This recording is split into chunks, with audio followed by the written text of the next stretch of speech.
Hola, bienvenidos a una nueva serie en la cual vamos a estar estudiando el Evangelio según San Marcos. Es un privilegio poder compartir con ustedes y le pido al Señor que pueda ser de bendición, que pueda ser de utilidad para sus vidas y que nos ministre la palabra, nos edifique la palabra por medio del Espíritu Santo. Bien, lo primero, este estudio es un estudio general sobre el Evangelio según San Marcos. No vamos a detenernos mucho, posiblemente en algunos asuntos exegéticos. Sin embargo, en cada sesión vamos a ver algunos elementos esenciales o necesarios para nuestro entendimiento del Evangelio según Marcos. El objetivo de esta serie es muy sencillo, pero creo que es muy importante y muy profundo a la vez.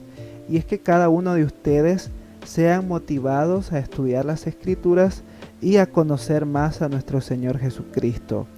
Más allá de ofrecerles información, ofrecerles datos, mi propósito es que ustedes puedan ir a las Escrituras y estudiar aún más estos textos o este Evangelio o cualquier otro libro de la Biblia y puedan ser enriquecidos, puedan ser fortalecidos por la palabra del Señor.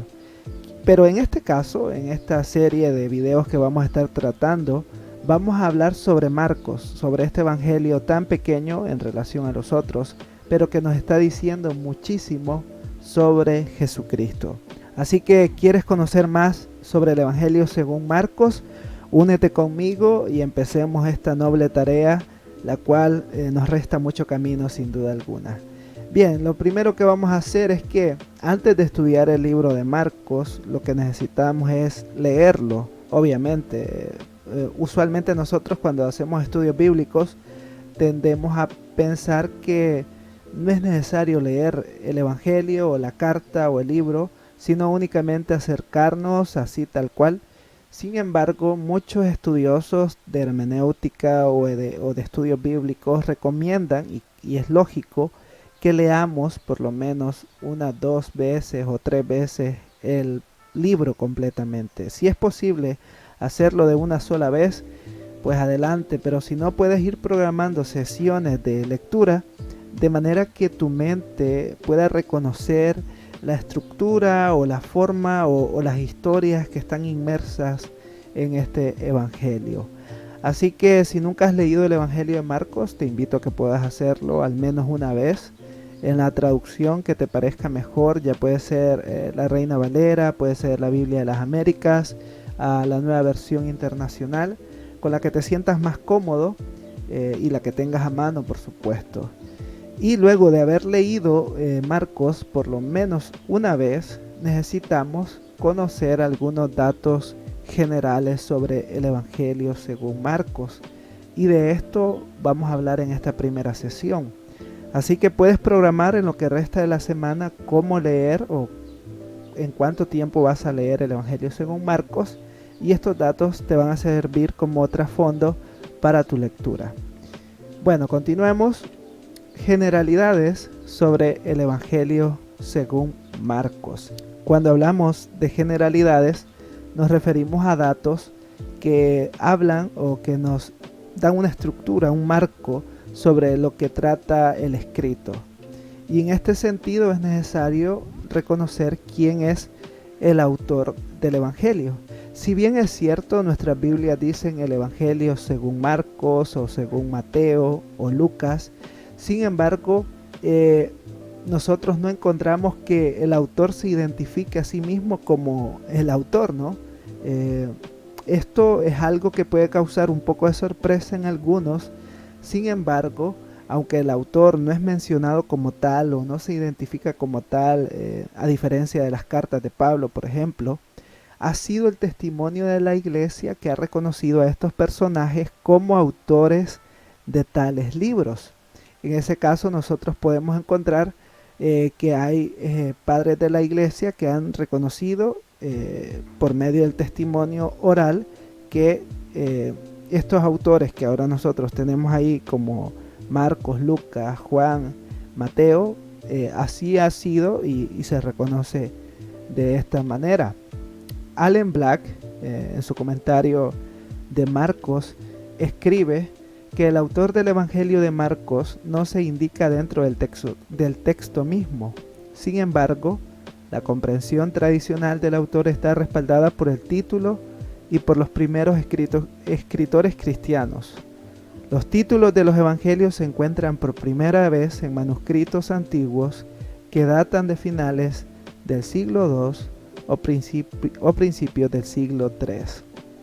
Entre algunos personajes que reconocían que Marcos era el autor de este evangelio tenemos a Justino Mártir, tenemos a Irineo, a Clemente de Alejandría, a Tertuliano, a Orígenes, a Jerónimo, a Agustín. Ellos reconocen que ha sido Juan Marcos el autor de este evangelio, pero uno de los testimonios más populares o que dio bastante peso, aparte de todos estos por supuesto, fue el testimonio de Papías. Papías era un obispo de Hierápolis, de quien no se tiene mucho escrito, ya que son fragmentos que actualmente tenemos de este autor. Sin embargo, él escribió lo siguiente y dice así: Marcos se hizo intérprete de Pedro y escribió con precisión todo lo que recordaba, no ciertamente en orden, de las cosas dichas o hechas por el Señor, porque no había oído al Señor ni lo había seguido, sino que más tarde, como dije, siguió a Pedro, el cual enseñaba según la necesidad, pero sin hacer, por decirlo así, un arreglo de los oráculos del Señor. De modo que Marcos no hizo nada malo al escribir puntos individuales tal como los recordaba, porque a una cosa prestó atención, a no omitir nada de lo que había oído y no hacer en ellos declaraciones falsas. Este testimonio de Papías, aunque cuestionado por algunos eruditos actualmente, sin embargo nos ofrece un aspecto muy interesante sobre este Evangelio de Marcos que posiblemente en nuestra lectura podemos pasar por alto.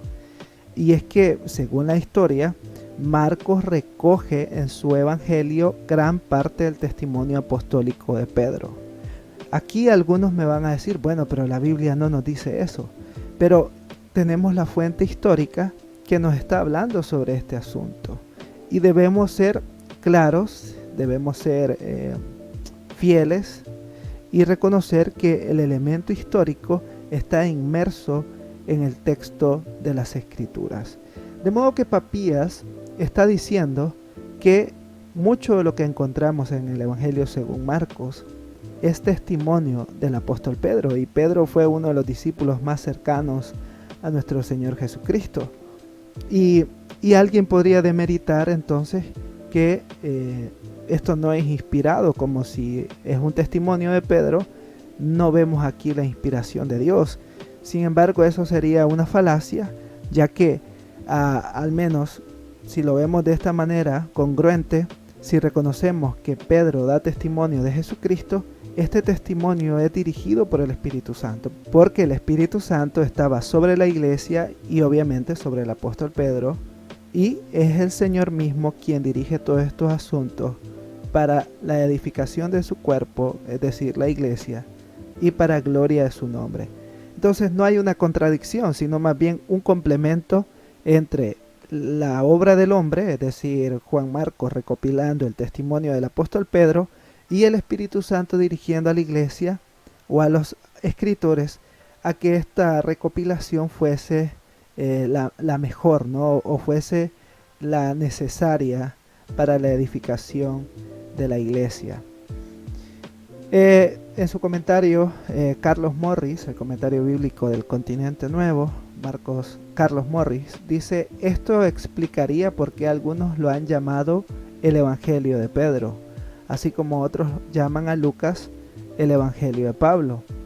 Esa también sería la razón por la que Marcos incluye detalles tan íntimos que solo un testigo ocular podría haber proporcionado. Vemos aquí las citas como Marcos 1.29, 1.35, 5.41, 10.16, 11.21, 13.3 y 16.7. Así que hay una congruencia entre esta afirmación histórica y el mismo texto, ¿no? Y podemos decir que no hay contradicción alguna. Bien, dicho esto, nos queda claro Juan Marcos es el autor de este evangelio. Luego, lo segundo es la fecha de composición. En cuanto a la fecha de este evangelio, existen varias propuestas de fechas. Algunos lo colocan luego del año 60, algunos a mediados de los 60, 64, 63. Pero parece ser que la propuesta más aceptable entre los eruditos es que Marcos fue escrito a mediados de los 50 y luego fue reconocido por la iglesia y utilizado por Lucas, colocando así el evangelio de Marcos como el evangelio más antiguo de los 4. Y eso es muy interesante verlo porque si bien nuestra Biblia viene en un orden canónico, ¿no? Viene Mateo, Marcos, Lucas, Juan, pero cronológicamente Marcos es el evangelio más antiguo en relación a los otros. Así que nos quedamos con este dato. Fue escrito a mediados de los años 50 después de Cristo. Bien, los destinatarios y el propósito.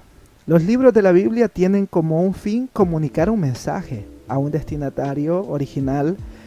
Nosotros, por supuesto, leemos la Biblia y nos edifica, nos bendice.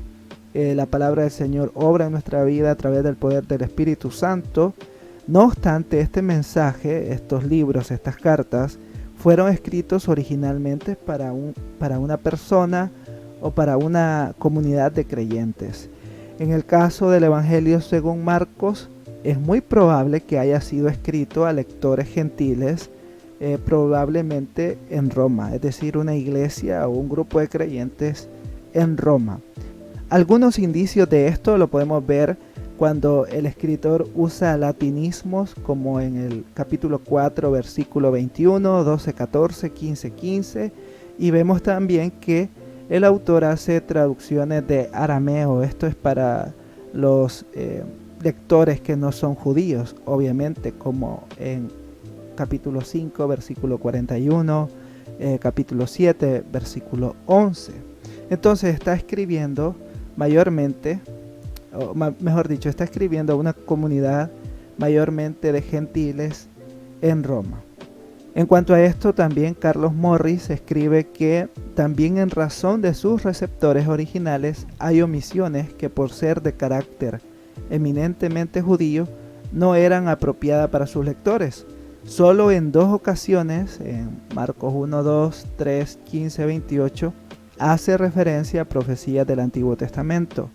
Asimismo, Marcos se ve obligado a explicar las costumbres judías que debe mencionar, como el lavado de las manos, el tiempo de la Pascua, la víspera del sábado y el sitio o ubicación de algunas cosas. Esto es lógico porque sus lectores no eran judíos, no sabían de las costumbres y maneras judías, y el autor aprovecha para explicar, ¿no? Y eso da como un indicio a quién estaba escribiendo Marco, a quiénes estaba dirigido este evangelio o este escrito. Entonces nos quedamos con esta idea: es escrito a gentiles mayormente en Roma. Estos libros no fueron escritos al azar, llevan un propósito en todo ello. Y en el caso de Marcos es mostrarnos la historia de Jesús y probar que Jesús, es el Mesías, el siervo sufriente de Dios y el Hijo de Dios, y de esta manera instruir a los lectores y evangelizar a los no creyentes. Esto lo vamos a ir viendo con el paso del estudio que vayamos haciendo de este evangelio según Marcos. Y esto nos va a llevar a 3 grandes asuntos del evangelio de Marcos, que son cristología, el discipulado y el conflicto cósmico. En cuanto a cristología, Marcos nos muestra desde el primer versículo que Jesús es el Mesías, el Hijo de Dios, pero también nos habla sobre el Hijo del Hombre, nos habla de el profeta, nos habla del siervo sufriente de Dios, asuntos que veremos más adelante. Jesús como maestro da ciertas instrucciones a sus seguidores de cómo vivir, es decir, el evangelio de Marcos es muy práctico, vemos acción. Por eso encontramos generalmente verbos de transición o palabras de transición como entonces, seguidamente, porque hay mucho movimiento, hay mucha acción. Jesús está tocando, Jesús está hablando con gente, Jesús está instruyendo, comisionando a sus discípulos para la misión. Y por último, el conflicto cósmico es evidente en los exorcismos y sanidades que Jesús realiza. Vemos a Jesús expulsando a demonios, sanando enfermos, y esto habla de un antagonismo, de una lucha contra los poderes de las tinieblas, y vemos ahí a Cristo venciendo, Cristo Victor. Y todo esto, los exorcismos y las sanidades, son una señal de que el reino de Dios ya está aquí. Es muy interesante, si nos ponemos a pensar, es muy interesante ver lo que Marcos nos está enseñando en este evangelio.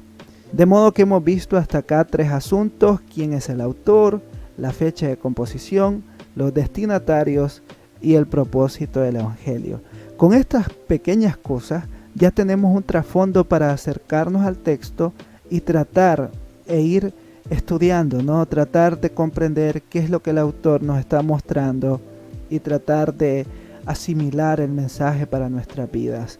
En el próximo video, si Dios permite, estaremos hablando sobre Marcos capítulo 1, versículo 1 al 8, que es donde ya comienza el mensaje del evangelio, de las buenas nuevas, y sin duda que será de mucho provecho. Espero que este primer video haya sido de interés para ti y que te motive a estudiar el evangelio según Marcos, y que te hayas unido a esto me ilusiona bastante. Espero que podamos llegar hasta el final y poder gozarnos estudiando la palabra del Señor. Gracias por estar acá. No olvides seguir la página, darle me gusta a estos videos para así saber que hay por ahí algunos, varios o alguien siguiendo este estudio de Marcos. Que Dios te bendiga. Será hasta la próxima.